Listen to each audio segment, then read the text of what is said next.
ఒక రాజు లాభం కోసం ఒక మహర్షిని చంపించాడు. ఆ ఒక్క పాపం వల్ల పరశురాముడు భూమి మీద క్షత్రియులను నాశనం చేయడానికి ప్రతిజ్ఞ చేశాడు.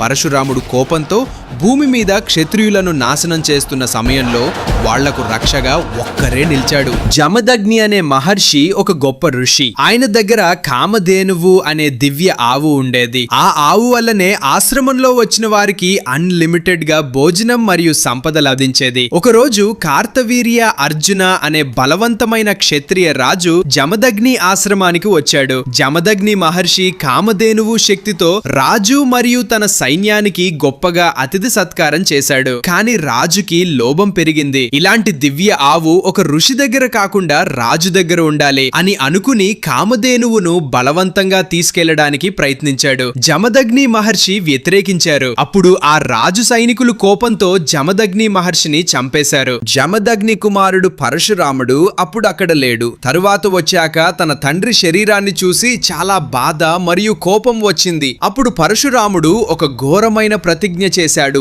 ధర్మాన్ని మరిచిన క్షత్రియులను నేను భూమి మీద నుంచి నాశనం చేస్తాను అని. ఆయన తన పరశుతో ప్రపంచంలో తిరుగుతూ చాలా మంది క్షత్రియ రాజులను చంపడం ప్రారంభించాడు. ఈ విషయం విని మిగతా క్షత్రియులు చాలా భయపడిపోయారు. అప్పుడు కొంతమంది ఋషులు వారికి చెప్పారు, మీరు హనుమాన్ దగ్గర శరణం పొందండి, ఆయన ధర్మాన్ని రక్షిస్తాడు అని. క్షత్రియ రాజులు వెళ్లిపోయి హనుమంతుని శరణం అడుగుతారు. హనుమంతుడు వారిని చూసి ఒక ప్రశ్న అడుగుతాడు, మీరు నిజంగా ధర్మం పాటించారా? మీరు ఎవరైనా ఋషులను లేదా నిరపరాధులను బాధ పెట్టారా అని. క్షత్రియులు కొంచెం సిగ్గుతో చెబుతారు, మా వల్ల తప్పులు జరిగాయి. జమదగ్ని మహర్షిని చంపడం పెద్ద అధర్మం. కానీ ఇప్పుడు మేము మా తప్పు అర్థం చేసుకున్నాం. దయచేసి మాకు రక్ష ఇవ్వండి అని. హనుమంతుడు వారిని చూసి చెబుతాడు, శరణం వచ్చిన వారిని రక్షించడం కూడా ధర్మమే. కానీ మీరు మళ్ళీ అధర్మం చేయకూడదు. కొన్ని రోజుల తర్వాత పరశురాముడు అక్కడికి వచ్చాడు. ఆయన హనుమంతుని అడుగుతాడు, నా శత్రువులు ఇక్కడ దాచుకున్నారు, వారిని నాకు ఇవ్వు.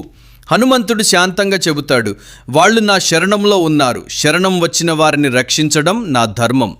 ఇది విని పరశురాముడు కోపంతో యుద్ధానికి రెడీ అవుతాడు. పరశురాముడు మరియు హనుమాన్ మధ్య జరిగిన యుద్ధం చాలా ఘోరంగా ఉంటుంది. రెండు మహాబలవంతులు పోరాడుతూ భూలోకం నుండి స్వర్గం వరకు, అక్కడిక్కడ నుండి పాతాళం వరకు, మూడు లోకాల అంతా తిరుగుతారు. దేవతలు అందరూ భయపడిపోతారు. ఈ యుద్ధం కొనసాగితే లోకాల సమతుల్యం దెబ్బతింటుందని భయపడతారు. అప్పుడు దేవతలు అందరూ కలిసి శివుడిని ప్రార్థిస్తారు. అప్పుడు శివ భగవాన్ అక్కడ ప్రత్యక్షమవుతాడు.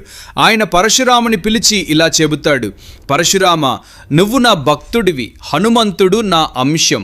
ఇద్దరూ ధర్మం కోసమే పోరాడుతున్నారు అని చెప్పి, పరశురామ, నీ కోపం తగ్గించు.